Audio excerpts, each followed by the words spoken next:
여러분에게 평안을 전합니다. 5월달 시부 모임 서울 어린이 대공원에서 있었는데요. 그 말씀을 정리해서 올리도록 하겠습니다. 바울이라고 하는 사울이란 제목입니다. 사도행전 13장 9절입니다. 바울이라고 하는 사울이 성령이 충만하여 그를 주목하고, 한 구절입니다. 성경은 어느 부분이든지 어느 구절이든지 어느 책이든지 똑같은 말씀을 하고 있습니다. 창세기 1장 1절과 2절로 돌아가라는 것이죠. 그 말씀에서 모든 것을 다 우리에게 전해주고 있기 때문에 그 말씀이 핵이고 그 말씀이 모든 것입니다. 그래서 오늘 이 구절도 역시 마찬가지고 어느 구절을 보더라도 창세기 1장 1절과 2절로 돌아가게 되어 있습니다. 오늘 구절을 보면 바울이라고 하는 사울이라고 등장을 하죠. 사울과 바울이 같이 공존하고 있는 모습을 볼 수 있습니다. 그러니까 사울이라는 뜻을 먼저 알아야 되겠고 바울이라는 뜻도 알아야 되겠죠. 우리가 알고 있는 뭐 큰 자라든지 작은 자라든지 그런 의미는 문자적으로 주어진 의미이기 때문에 과장에서만 필요한 것이고, 이제 우리가 그것을 뛰어넘어서 이것이 어떤 말씀인지 나에게 어떻게 적용되는지까지 가게 되면 이 말씀이 나한테 그대로 적용되어지게 됩니다. 그럼 나도 그렇게 되는 거죠. 그러니까 사울이라는 이름도 있고 바울이라는 이름도 내 안에 있는 겁니다. 성경에 나오는 모든 인물도 내 안에 있는 겁니다. 12제자의 이름도 모두 내 안에 있는 것입니다. 내 안에 있는 속성이기 때문에 내 안에서 이루어진 일들이 이제 성경으로 조명이 되면 이게 나를 위한 말씀이구나, 나를 만드시기 위한 말씀이구나, 나를 조성하시기 위한 하나님의 사랑이구나, 이걸 깨닫게 되어지면 그렇다면 나는 이런 하나님의 조성, 하나님의 계획, 하나님의 이런 모든 목적에 위배돼서 살았던 것을 돌이켜서 그동안 내가 잘못 알고 있었구나, 잘못 깨닫고 있었네, 내가 알고 있던 모든 것이 잘못되었다라는 것을 깨닫고 돌이키는 상태로 돌아가면 되는 것이죠. 이 샤울이라는 의미도 이제 우리가 살펴보아야 되겠죠. 사울이라고 하고 바울이라는 이름이 등장하잖아요. 이 사울이라는 이름은 샤울, 히브리어로 말씀드리는 겁니다. 구걸하는 자, 거린. 그러니까 이건 지금 물론 헬라어의 의미를 살펴보고 충분히 살펴볼 수도 있지만 신약을 히브리어로 기록된 히브리어 사도행전을 봤을 때는 모든 것이 조목조목 다 이렇게 펼쳐지게 되어집니다. 그림이 그려지게 되어집니다. 왜냐하면 헬라어도 로마의 그 어떤 헬레니즘 문화에 젖어 있던 언어이기 때문에 원래 하나님이 원하시는 그 목적을 다 담아내지 못할 수 있어요. 헬레니즘 문화에 의해서 헬라어 기록됐다는 것을 말씀드리면 그것이 물론 충분히 설명이 될 수도 있지만 안 될 수도 있어요. 우리도 한국어로 번역된 성경을 보면 이것이 어떤 의미인지를 몰라요. 우리말로 번역된 성경을 사전적인 의미로 바라보면 전부 의미가 달라지는 겁니다. 예를 들어서 씨 뿌리는 비유를 살펴보면 길가에 떨어졌다, 돌짝밭에 떨어졌다, 가시떨기에 떨어졌다, 이런 의미로 우리가 이렇게 들어보니까 돌짝밭은 길가는 딱딱하고 돌밭은 막 이렇게 자라다가 막히고 기운이 막히고 가시떨기는 여긴 움짝달싹 못하고 이런 개념이 생각되잖아요. 근데 하나님은 헬라어 언어보다는 히브리어로 봤을 때 이게 길가가 뭐고 돌밭이 뭐고 가시떨기가 뭐다는 것을 알 수 있어요. 다음 달엔 그것을 좀 살펴보게 되겠는데 전부 똑같은 얘기를 하고 있는 겁니다. 내 마음 안에 있는 상태를 얘기해 주고 있는 거죠. 길가에 있는 거, 돌짝밭에 있는 거, 가시밭길에 있는 그런 상태, 내 마음의 상태를 그대로 얘기해 주고 있는 것인데, 그러니까 길가에 떨어져야 돼요. 말씀은 길가에 바르게 떨어져야 되고 하나님의 의도와 뜻대로 그대로 내 안에 씨가 뿌려져야 돼요. 그 다음에 돌짝밭, 돌은 에벤이잖아요. 돌, 그리스도. 반석을 쳐서 물이 나온 것처럼 반석이 갈라져야 되잖아요. 돌짝밭에 떨어져야 돼요. 돌밭에 떨어져야 반석이 된 상태로 내가 되어야 됩니다. 그 다음에 가시떨기 위에 떨어졌다는 것도 마찬가지고, 이렇게 해가 터져서 해가 나서 터짐으로 이런 말이 나오잖아요. 전부 우리 심령의 마음 얕바사 드러나는 거죠. 묻이 드러나는 거죠. 물 속에 있었던 물이 드러나는 거예요. 진리 속에 있었던 이 내 마음 땅의 모든 것이 드러나기 시작하면 진리가 거기에 담기기 시작하는 것이죠. 그러니까 이게 모든 것들이 가시떨기도 마찬가지고 전부 우리가 알고 있는 그런 가시를 얘기하는 상태가 아니라는 얘기죠. 그래서 성경에 있는 모든 이런 비유, 상징 이런 것들을 살펴보면 히브리어가 정확하게 말해주고 있다는 거죠. 그러니까 샤알도 마찬가지예요. 구걸한다. 그럼 뭘 구걸하고 있는 상태입니까? 이거 사울이라는 상태는 아직 뭔가가 덜 공급된 상태를 얘기해주고 있는 거죠. 그러니까 하나님 앞에서 여전히 부족한 상태임을 말해주고 있는 것이 되기도 하고요. 또 의문이 남아있는 상태가 되기도 합니다. 내가 답을 알려고 애를 쓰고 막 노력을 하고 공부를 하고 책을 읽고 연구를 하는데도 불구하고 계속 모르는 상태로 남아있는 거예요. 제가 이걸 너무나 잘 알아요. 뭐 학교 다닐 때부터 뭐 장학금 받고 다니고 장학생으로 다니고 뭐 1, 2등 하고 계속 그런 것을 추구했던 저이기 때문에 공부하고 뭐 연구하고 책 읽고 이거 아주 너무 익숙한 상태입니다. 저는. 그런데 이것도 이게 어느 단계에서만 그런 거예요. 이게 좋은 게 아닌데 그것이 다인 줄 알았다 그거죠. 저는. 답을 알려고 애를 쓰는데 계속 모르는 상태로 남아있으면 여러분 얼마나 답답하겠습니까? 끝이 없는 거예요. 학문으로는 끝이 없습니다. 철학으로도 안 됩니다. 과학으로도 안 됩니다. 오늘 보십시오. 과학이 얼마나 발달했는지. 근데 아무리 과학이 발달해도 기후 이상기후 이걸 막지를 못해요. 그러니까 지금 세계 곳곳에 일어나는 이상기후를 우리 인간의 힘은 어떻게 감당을 못하잖아요. 바이러스 이거 감당을 못하잖아요. 과학이 어떻게 할 수가 없는 겁니다. 답을 알려고 구하고 자꾸 구걸해도 그 마음의 갈증을 해결하지 못한 상태, 그게 사울의 상태예요. 이건 정말 학문을 추구해보고 철학을 추구해보고 책을 읽어보고 막 공부를 막 정말 의지간히 많이 해본 사람들은 다 알 수 있는 문제입니다. 된 것 같은데 안 돼요. 갈증이 여전히 남아있어요. 이거 안 되는구나. 박사학위를 받아도 이건 안 되는 겁니다. 과학으로도 천문학으로도 그 어떤 것으로도 이건 안 되는 거예요. 그 이유는 뭐냐면 그렇게 해결하지 못한 갈증으로 남아있는 상태가 왜 그럴까? 그건 하나님이 아닌 것들을 가지고 있기 때문입니다. 그걸 버려야 되는데 버리지 못하고 갖고 있는 마음, 그 마음 때문이에요. 그건 또 왜 그럴까? 버리지 못하는 마음은 또 왜 그렇겠습니까? 그건 내가 좋아하는 것들을 붙들고 있는 성향 때문이에요. 사람들은 전부 자기가 좋아하는 성향을 붙들고 있어요. 내가 좋아하는 것, 내가 누리고 싶은 것, 내가 가고 싶은 방향, 가서 붙잡고 누리는 그런 속성 때문에 이게 하나님이 아닌 것들을 버리지 못하는 거예요.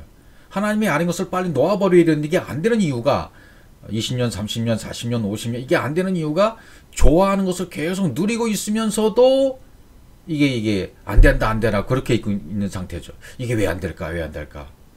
겉에 것이 깨지지 않는 한 불가능합니다. 내 기준이 깨지지 않는 한 불가능합니다. 내 판단이 삭제되지 않으면 완벽하게 삭제되지 않으면 가능하지가 않습니다. 버리지 못하는 거, 내가 좋아하는 걸 누리기 때문이에요. 내 기준으로 항상 이건 옳아, 이건 틀려, 이게 보통 문제가 아니거든요. 또 진리를 듣고 있는 우리들도 이 과정을 다 겪고 있어요. 성향이 다 다르잖아요. 그래서 이 사람은 좀 이러네, 저 사람은 저러네. 진리를 듣고 있는 성향, 저도 그 과정을 겪고 있기 때문에 너무나 잘 아는 거예요. 이런 과정 저런 과정, 이 사람 걸 듣고 있다가 이 사람 이제는 뭐 아니네, 다른 사람 또 옮겨가죠. 이건 어쩔 수가 없는 거. 왜? 내가 아직 되어가는 과정 가운데 있기 때문에 어쩔 수 없는 과정입니다. 그걸 또 뭐라고 할 수는 없어요. 내 것이 다 삭제될 때까지는, 영 안에 들어갈 때까지는 어쩔 수가 없어요. 내가 좋아하는 것들 누리고 버리지 못하는 것을 붙잡고 있고, 나는 된 것 같은데 안 된 거죠. 다 된 것 같은데 뭔가가 부족해. 사울이기 때문에 그래요. 빨리 사울이라는 이름이 삭제되고 바울이라는 이름만 나와야 돼요. 이제 조금 뒤로 가면 사울이 삭제되죠. 이 사울이라는 이름이 삭제되고 바울로만 등장해요. 서신서에 보면 하나님의 뜻으로 말미암아 사도된 바울은 아주 뭐 당당하게 바울이라는 이름만 딱 등장해서 서신서들을 쓰잖아요. 편지를 쓰잖아요. 그걸 보면 사울이라는 길은 내가 가는 길이요. 그죠? 사울이라는 길은 내가 가는 길이에요. 내가 좋아하는 길이에요. 내가 붙잡고 있는 길이에요. 내 속성 때문에 갖고 있는 길이에요. 내가 판단하고 내가 생각하는 것이 옳다라고 하고 자기가 자기 일을 처리하는 단계예요. 그러나 바울은 이 사울이 삭제되면 다른 것과 구별됐다는 뜻이잖아요. 바울은 측량되어지고 공급되어져서 나아지면 바울이 되는 거죠. 그러니까 이 사울이란 사람이 왜 이렇게 좋아하는 것들을 누리고 붙잡고 있는 속성이 왜 남아있을까? 다음 구절을 보면 알 수 있죠. 성경에 이렇게 다 나와 있죠. 사무엘상 15장 22절 다만 백성이 그 바땅이 멸할 것 중에서 가장 좋은 것으로 길갈에서 당신이 하나님 여호와께 제사려고 양과 소를 취하였나이다. 하나님은 다 멸하라고 하셨는데 사울 왕은 좋아하는 거 가장 좋은 것을 남겼어요. 가장 좋아하는 양과 소를 취했단 말이죠. 하나님 말씀에 순종하지 않았어요. 하나님 말씀에 순종치 않았다는 것은 뭐예요? 내 것이 남아있기 때문이에요. 내 것으로 대체할 수 있기 때문이에요. 그것 때문에 지금 이 사울이라는 샤알 구걸이 계속 남아있는 상태죠. 우리의 신앙 상태도 계속 내가 가지고 있는 상태가 사울의 상태에 있으면 내가 좋아하는 것들을 누리고 붙잡고 있는 상태가 되어지면 이 과정은 계속 되어지는 겁니다. 내가 완벽하게 삭제될 때까지. 이거는 완벽하게 삭제될 때 그때 알아요. 아, 이게 잘못된 거구나. 내가 뭔가 잘못 생각했구나. 내가 잘못 판단했네. 그제서야 알아요. 그러면 샘 근원자가 되어지고 솟아나는 샘물이 되는 상태가 되어지면 성경 어디를 보든지 똑같은 말씀으로 보여지고 해석이 되어지고 새 방언으로 말할 수 있게 되어져요. 방언을 말하다가 새 방언으로 말하게 된단 말이죠. 이게 사울이 바울 되는 과정. 그러니까 어떤 분들이 그렇게 이제 생각할 수 있어요. 지금 신약에 바울이라는 인물을 설명하는데 왜 구약에 가서 사울 임금의 그 가장 좋은 거 양것을 취하는 얘기를 하느냐. 이렇게 얘기하는 분들도 있을 수 있어요. 전혀 생뚱맞은 얘기가 될 수 있죠. 성경을 보는 눈이 아직 열리지 않았었기 때문이에요. 성경을 보는 눈이 열리면 모든 성경의 인물이 전부 나를 향하는 말씀이고 이 인물이 말하는 것이 뭘 말하는지를 알기 때문에 다 연결이 되는 거예요. 성경 66권에 있는 모든 말씀들은 다 연결이 되어지고 성경 인물들도 연결이 되어지고 다 같은 얘기를 하고 있단 말이죠. 성경은 동떨어진 얘기를 하고 있는 책이 아니에요. 동일한 얘기를 하고 있는 거예요. 그래서 문법을 따지고 문맥을 따지고 사건 스토리를 따진 사람들은 왜 그러냐 왜 이러냐 자꾸 왜 따지고 이론으로 따지고 들려고 해요. 학문으로 따지고 들려고 해요. 그렇게 하면 평생 사울인 거예요. 벗어날 수가 없어요.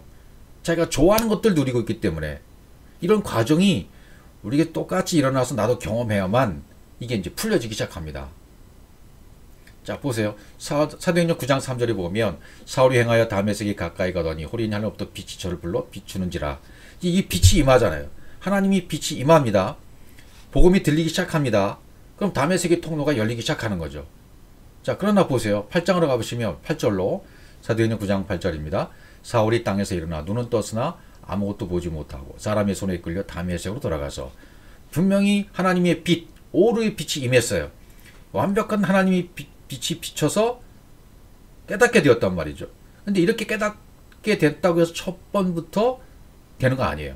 그러니까 사람의 출생, 아기로 태어나서 성장하고 청소년이 되고 장년이 되고 다시 결혼해서 아이를 낳는 과정. 이건 완벽한 성경의 복음을 설명해주는 과정들입니다. 자, 사울에게 이제 빛이 임했어요.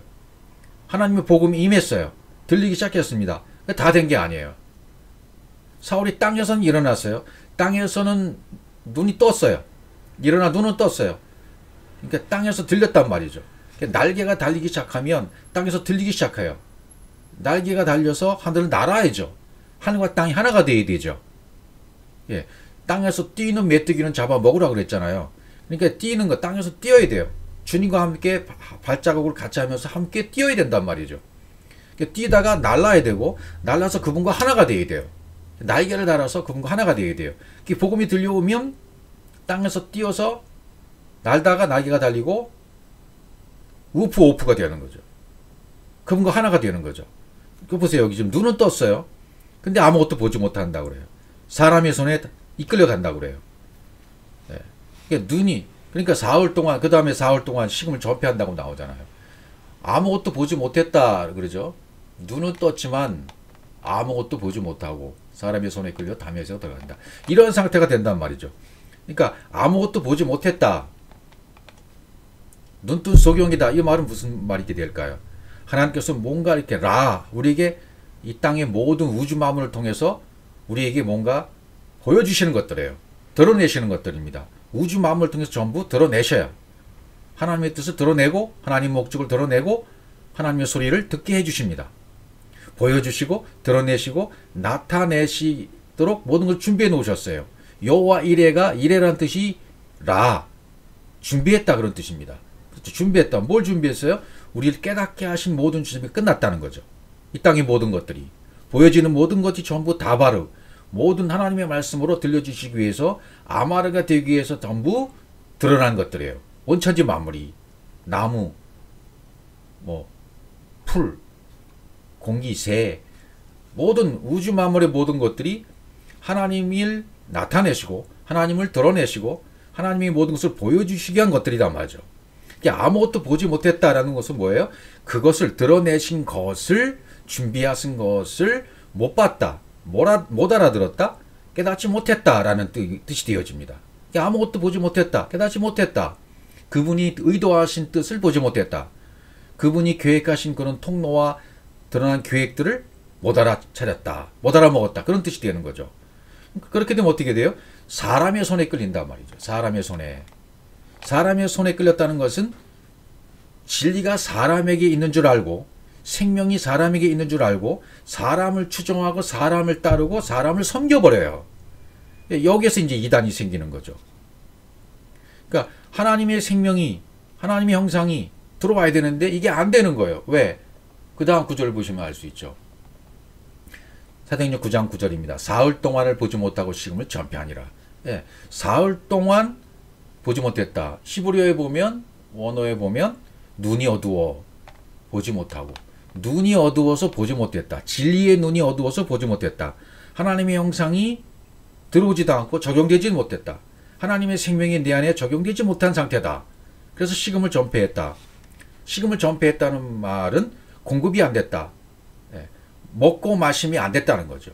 예수의 살과 피를 먹고 마셔야 되는데 살과 피를 먹고 마심이 안 되는 거예요. 아칼이 안 되고 샤타가 안 되는 거죠. 이게 전부 뭐예요? 삼일길을 얘기할 수도 있다. 삼일길을 얘기할 수도 있어요. 삼일길 그러면 모세의 40을 얘기하기도 하고 여러 가지 얘기할 수 있어요. 40년 동안 배우고 40년 동안 비우고 또 채우고 80이 돼서야 부르심 받잖아요. 그 다음에 40년 동안 세우라고 40, 120을 나눴어요. 배움, 비움과 채우고 나면 사역 이렇게 되어 있는 거죠. 또 마태복음 28장 19절에 보시면 여기 아버지와 아들과 성령의 이름으로 침례를 준다 이렇게 말씀하셨죠. 이것은 아버지, 아들, 성령으로 설명될 때 아버지로 설명될 때 아들로 설명될 때 성령으로 설명될 때에도 그때마다 그걸 다 알아들어야 된다는 얘기가 되는 거죠. 이걸 다 알게 되면 삼위일이 완성되는 거예요. 아버지로서 말씀하시고 아들로 오셔서 보내신 자 아들로 오셔서 말씀하시고 그 다음에 보내신 자가 죽어 십자가에 죽고 다시 가서 보혜사로 성령으로 오셔서 사역하시는 그 모든 상태를 전부 설명되는 걸 알아야 돼요. 그러면 삼위일을 깨달아 아는 거죠. 육신의 정욕, 안목의 정욕, 이생의 자랑 이런 것이 나오기도 하고요. 죄에 대해서, 의에 대해서, 심판에 대해서, 믿음과 소망과 사랑에 대해서, 길과 질기, 생명으로, 유월절은 시작이고 무교절은 깨닫는 것이고 오순절은 성취 완성이 되는 것이고 이렇게 삼위일로 나오고 그러니까 보이는 것과 보이지 않는 것이 공존하는 그런 상태가 되는 거죠. 사흘 동안 식음을 전폐했다. 아무것도 눈은 떴으나 보지 못했다. 사람의 손에 이끌려 다닌다. 이런 상태가 되는 거죠. 오늘은 귀신을 쫓고 내일은 병을 고치고 제3일은 완전해드리라. 누가복음 13장 32절 말씀처럼 삼위길 가게 되는 거죠. 먹고 마심이 전부 자기 기준일 때는 이 기준을 끝까지 가야 돼요. 제대로 하늘의 음식을 먹고 마시지 못하는 상태예요. 아칼이 안 돼요. 샤타가 안 돼요. 먹고 마시면 안 돼요. 왜? 눈은 떴으나 보지 못하기 때문에. 그래서 다른 사람에 이끌려 듣기만 해요. 사람의 손에 이끌려요. 사람에게 뭔가 있는 것 같아. 사람은 쫓아다녀요. 이것이 빨리 끝나야 돼요. 여기 갔다 저기 갔다. 이게 끝장나야 돼요. 내가 성경을 해석해내지 못합니다. 아직 성령을 받아 성령의 인도로 해석이 안 되는 거예요. 아직 생근원이 안 됐다는 얘기가 되는 것입니다. 근데 많은 분들이 이런 얘기를 하면 굉장히 싫어하시더라고요. 근데 여러분, 내가 싫어하는 얘기를 들을 줄 알아야 돼요. 내가 상처가 되는 말, 싫어하는 말이 될 수도 있어요. 그 말이. 당신은 아직 성경의 근원이 안 됐네요. 해석이 안 돼요. 사람에 이끌리고 다니는 상태를 빨리 끝내야 됩니다. 이런 말을 하면 싫어하게 되죠. 왜? 내가 안 된 게 너무 싫어요. 근데 그 자신이 그걸 감당해내고 나는 안 됐구나. 아직도 나는 멀었구나. 난 다 틀렸구나. 이런 상태가 계속 이어진 것을 보면서 그걸 깨닫고 인정하고 하나님 앞에 무릎을 꿇었을 때 내가 완전히 삭제되는 상태가 시작되는 거잖아요. 그러니까 나에게 아픔이 되지만 상처가 되지만 듣기 싫은 얘기지만 그 얘기가 들릴 때 그걸 받아들일 수 있는 준비가 돼야 돼요. 저도 이렇게 쭉 지나간 과정을 생각해 보면 아주 싫은 말 해주는 사람이 있을 때가 있었어요. 근데 그걸 받아들여야 돼요. 근데 나 자신을 억누르고 내 속에서 나오고자 하는 그 말을 꾹 억누르 버려버리고 그분이 하신 말씀을 들어서 그래 맞아. 이분의 말이 맞아. 라고 받아들였을 때 그때 시작이 되는 거예요. 누군가는 그런 역할을 해주는 사람이 있어요. 누군가는 이 시대에 그리스도로 나타나서 그리스도로서 나에게 말씀해 줄 사람이 있다는 얘기예요. 그분을 만나야 되는데 그분을 만나지 않으면 계속 방황하는 거예요. 사람을 쫓아. 이 사람이 맞나? 저 사람이 맞나? 그것은 인생 끝날 때까지 계속 될 수밖에 없어. 왜? 사람의 기준이 되기 때문에 사람의 말을 쫓아 따라다니기 때문에 사람의 손에 이끌리면 끝이 없어요. 이걸 빨리 끝장내야 돼요. 바울처럼. 사울이라는 이름을 끝장내고 바울이 돼야 된단 말이죠. 자, 그럼 바울도 아직은 된 게 아니잖아요. 그 다음에 있는 말씀 보시면 9장으로 가보면 자, 이제 사울은 율법에 갇힌 자고 아직도 구관하는 자고 부족한 상태이고 뭔가 지금 답을 찾지 못하는 상태에 있는 사울이에요. 갇힌 자예요. 자기가 좋아하는 것들로 말미암아 율법을 볼모로 잡혀있는 상태예요. 율법의 볼모가 됐어요. 자기 자신이. 이걸 깨는 길이 뭐예요? 이걸 깨는 길이 하나님의 은혜가 필요해요. 하나님의 은혜가 필요하니까 아나니아가 등장하는 거예요. 지난 시간에 설명드린 적이 있으니까 생략하겠습니다. 아나니아가 등장하는 거예요. 하나님의 은혜가 필요한 거예요. 아나니아 안수가 필요하다는 거죠. 그래서 아나니아가 등장하고 아나니아의 안수가 필요한 겁니다. 그 집에 들어가서 그에게 안수하 가로되. 이 사울에게는 아나니아의 안수가 필요한 거예요. 이 안수라는 의미는 뭡니까? 진리가 들어와서 비진리를 쫓아내는 게 안수예요. 예. 하나님의 진리의 손, 오른손, 능력의 손이 들어오면 이게 뭐예요? 진리를 전해주는 것. 이게 안수란 말이죠. 비진리를 막 끌어내는 거예요. 비진리가 밀어내지는 겁니다. 그걸 안수받았다고 얘기하는 거죠. 목사의 손이 무슨 능력이 있습니까? 능력자라고요? 은혜자라고요? 능력받았다고요? 그건 얼토당치 않은 우리 한국의 복음주의가 아닌 유명한 부흥사들, 설교자들이 그 말을 잘못 전해서 그런 거예요. 저도 어렸을 때부터 그런 줄 알았어요. 그래서 유명한 부흥사가 오면 막 신기해가지고 신통방통해가지고 방언하고 예언하고 사람 쓰러뜨리고 막 그런 거 보면 너무 신기해가지고 그건 아주 기초적인 단계에 불과한 겁니다. 하나님이 계시다. 이런 밖에 하나님이 우리 안으로 들어가시는 걸 가르쳐주는 건데 거기에만 눈이 막 이렇게 커져가지고 바라보니까 진리를 못 봤던 거죠. 저도 역시 거기에 눈이 멀어서 케네스 해긴 목사님과 여러 가지 그 사역자들이 굉장히 많이 있었는데 저도 케네스 해긴적인 피터 와그너적인 사역을 저도 했던 사람이에요. 그래서 사람 안수해주고 방언해주고 예언해주고 통역해주고 그런 걸 했다가 이게 아니로구나. 나도 깨닫게 된 거죠. 진정한 안수가 뭔 줄 아는 거죠. 율법이라는 비진리 위에다가 진리로 덮어 씌우는 것이 안수이다는 것을 깨닫게 된 거죠. 그 말씀으로 돌이키니까 모든 것이 끝장난 거예요. 내가 얼마나 잘못됐다는 거, 내가 얼마나 잘못 살아왔다는 거, 내가 얼마나 율법이었다는 것, 내가 전부 틀렸다는 걸 깨닫게 되니까 허무해. 아무것도 아닌 거예요. 나는 아무것도 없는 거예요. 이 안수라는 말을 또 히브리어 보면 하나님의 속성으로 사역이 열려서 창세기 1장 1절의 진리가 내 안에 담기게 됐으면 그게 안수받은 거다. 그런 의미로 표현되어 있어요. 18절 말씀 보시면 그렇게 되니까 안수 받으니까 어떻게 됐어요? 즉시 사울의 눈에서 비늘 같은 것이 벗어져 다시 보게 된지라 일어나 침례를 받고 이렇게 안수를 받아야 돼요. 아나니아의 안수, 하나님의 은혜가 우리에게 들어와지게 되면 안수를 받게 됩니다. 누구를 통해서든지 안수해 주는 자가 분명히 있어요. 여러분에게 그 사람을 만나야 돼요. 그를 통해서 비늘이 떨어져야 돼요. 껍질이 벗겨져야 돼요. 그러니까 내 모습에서 하나님이 공급해 주신 하나님의 형상으로 바뀌는 것이 껍질이 벗겨지는 거예요. 껍질이 벗겨지다. 비늘 같은 것이 벗어졌다. 비늘이 벗어졌다. 껍질이 벗겨졌다. 그런 뜻이죠. 레피스. 히브리어로 카시아스. 내 옷을 벗고 그리스도의 옷을 입게 되는 걸 얘기하는 거죠. 그걸 표현한 거예요. 율법에서 진리로 돌아간 거죠. 육에서 영으로 바뀐 거죠. 내가 알던 율법의 세계에서, 내가 알던 종교의 세계에서 이제 벗어나서 내가 우상으로 섬기고 사람을 쫓고 사람에게 끌려갔던 것이 끝장난 거예요.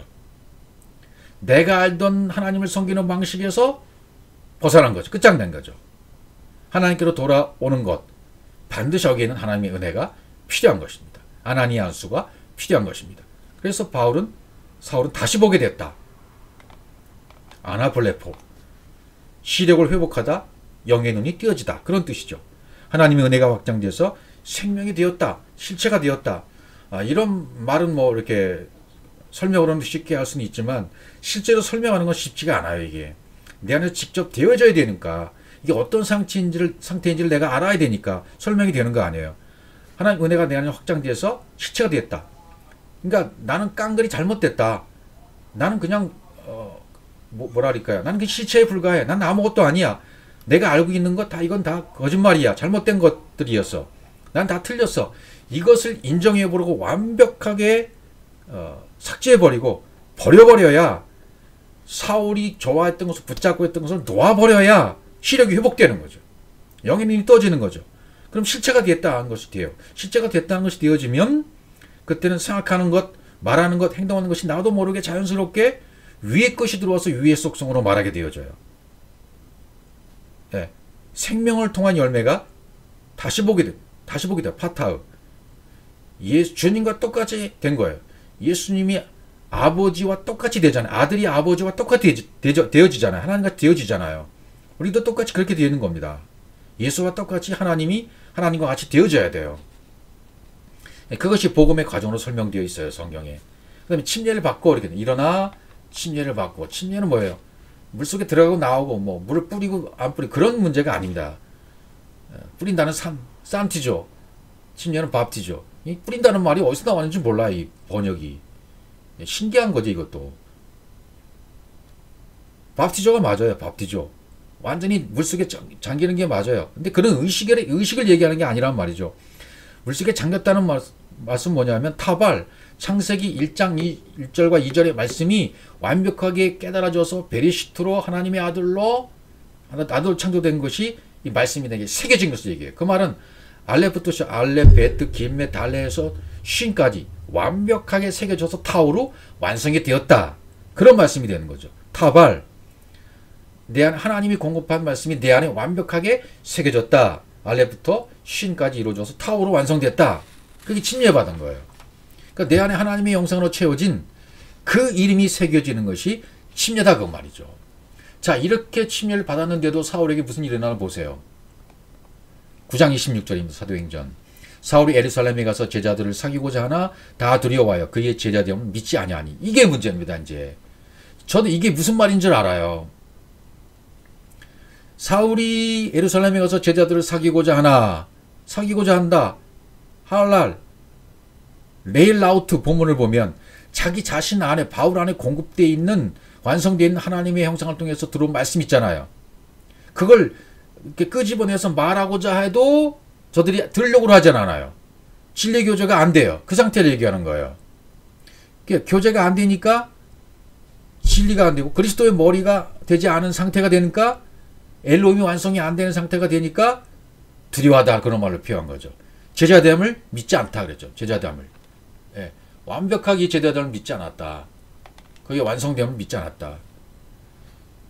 사울이 바울로 완성이 되어져야 되는데 자기 자신이 부족하고 남아있는 의문이 해결되어지고 내가 버리지 못한 좋아하는 것들이 다 삭제된 상태가 되어졌을 때 이제 완벽하게 되는 줄 알았는데도 불구하고 그것도 아직 끝이 아닌 거예요. 이 끝이 없어요.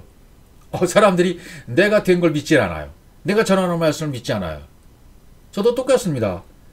난 자신은 막 깨달았다고 생각하고 너무 기쁘고 감격해서 이 말씀을 전해주고 싶어서 전달해도 사람들이 반응은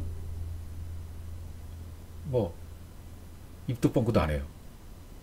반응이 없어요. 얼마나 놀랐는지 몰라요. 처음에 저도. 근데 그건 당연한 거예요. 그 사람은 역시 나와 똑같은 과정을 겪고 있는 과정 가운데 있으니까 똑같은 거예요. 그냥 나 자신에게 하나님 말씀이 들어올 때마다 이 말씀을 나에게 적용시키고 나에게 공급하고 나에게 말씀 풍성하게 생명이 풍성하게 공급하는 내 말씀을 내가 먹는 것이지 다른 사람을 상대해서 기대감을 가지고 이 말씀 이 사람 깨달았으면 좋겠다. 이제 저 그거 기대 안 합니다. 그냥 내 자신이 깨달은 것은 나에게 전해주는 말씀으로 영성을 만들고 그래서 나에게 이 말씀이 풍성하게 되어지도록 그날 하루하루 그렇게 살아가는 거예요. 그리고 그런 말씀을 받든지 안 받든지 그 사람 몫이에요. 그 사람이 받든지 안 받든지 나하고는 관계가 없어요. 그건 하나님이 하신 일이니까. 그래서 안수받고 비늘이 떨어지고 영현인이 떠지고 침례를 받고 나서 바울이 이제 이게 과정을 겪고 나니까 그 다음엔 자연스럽게 나도 알지 못하면서 어느 순간에 이루어지는 거죠. 어느 순간에는 나 된 것 같은데 사람들이 내가 그 사람 교제하고 싶어도 받질 않아요. 악수를 청해도 악수를 받질 않아요. 나를 믿지 않아요. 그러니까 저도 지금 마찬가지. 지금 복음을 전하고 있지만 그 옛날에 단체에 있던 사람들이 나를 볼 때 나를 안 좋게 알고 있던 옛날의 사람들은 안 좋은 임성택으로 알고 있는 거죠. 그 당시의 상태의 임성택으로 알고 있는 거예요. 그 단체에 있던 임성택으로 알고 있으니까 지금 전하는 제 말을 듣고 싶지가 않죠. 들을 필요도 없다고 생각하는 거죠. 근데 그걸 나는 생각하지 않습니다. 이제 그들은 그들 나름대로 길을 가고 있고 나는 나의 길을 가고 있기 때문에 언젠가는 저들도 똑같은 길을 가게 될 것이니까요. 결론은 갖게 될 것이니까 기다리는 수밖에. 나는 묵묵히 나의 길을 가는 길밖에 없어요. 저들과 나 똑같이 만들려고 하는 그런 마음은 내 마음뿐인 거죠.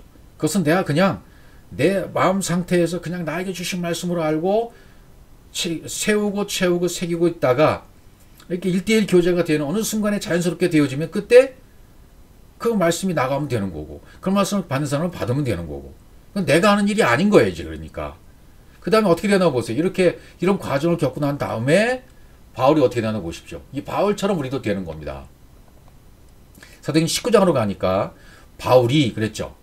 여기 사울이 어디 갔어요? 떨어졌죠. 사울이라는 것이 없어요. 그냥 바울만 등장해요. 바울이 등장해요. 바울이 그들에게 안수하며 아나니아로부터 안수를 받던 사울이 안수를 받고 이제 뭔가 하나님 형상과 뜻이 타발 침례를 받고 비늘이 벗겨지고 침례 받은 상태가 이루어지고 나니까 어느 상태에 들어가니까 이렇게 믿지 않았던 사람 사귀고자 두려워했던 사람들 제자들을 믿지 않았던 사람들이 안수를 받아요. 안수하니까 성령이 그들에게도 임하심으로 방언다고 예언다고 이렇게 자연스럽게 되더란 말이죠. 이제는 이걸 저도 느끼는 거예요. 이거에 바울이 그들에게 안수함에 성령이 그들에게 임하시고 방언다고 예언도 한다. 이게 이렇게 되려면 이게 엄청난 시간이 필요할 수도 있고요. 엄청난 인내가 필요할 수도 있고요. 엄청난 내가 감수해야 할 목들이 분명히 있는 거죠. 바울도 역시 마찬가지였어요. 뭐 광지를 타고 이렇게 내리기도 하고요. 도망가고 40이하는 감한 매를 몇 번 맞고 먹지 못함 자지 못함 강물의 위험 신의 위험 이런 얘기를 바울이 하잖아요. 그런 과정들이 바울에게 다 있었어요. 그리고 13권 14권 책을 쓰면서 에베소 빌립보 고린도 교회 이런 교회들에게 편지를 쓰면서 그런 교회들의 문제점들을 하나하나 짚어가면서 말씀을 전해주었던 거죠. 그러니까 바울이 안수했다는 것은 뭐예요? 바울의 말과 그들의 말이 안수받는 사람의 말이 하나가 돼버리는 거죠. 바울로부터 하나님의 말씀을 듣고 저들이 깨달아 알았다는 얘기가 되어져요. 그들이 하나님의 말씀을 바울을 통해서 받은 거예요. 그래서 성령이 임하심으로 그러잖아요. 성령이 그들에게 임하심으로 성령이 임했다는 말이 뭐죠? 하나님이 바울을 통해서 그들에게 들어가시고 그들은 하나님 속으로 들어가게 되는 거예요. 히브리어로는 보가 된 거예요. 야다가 돼서 보가 된 거죠. 그다음에 방언도 했다 그랬죠. 방언도 했다. 예, 라시온. 이 방언했다는 말은 뭐냐면 내 안에 하나님 형상이 공급되었죠. 완성되었어요. 그러면 내가 하나님이 되어서 하나님의 상태에서 하나님과 똑같은 말을 하게 되면 방언을 하는 거예요. 물론 은사로서의 방언도 분명히 있습니다. 방언, 예언, 통역이 있습니다. 그러나 그건 기초적이고 초보적인 거예요.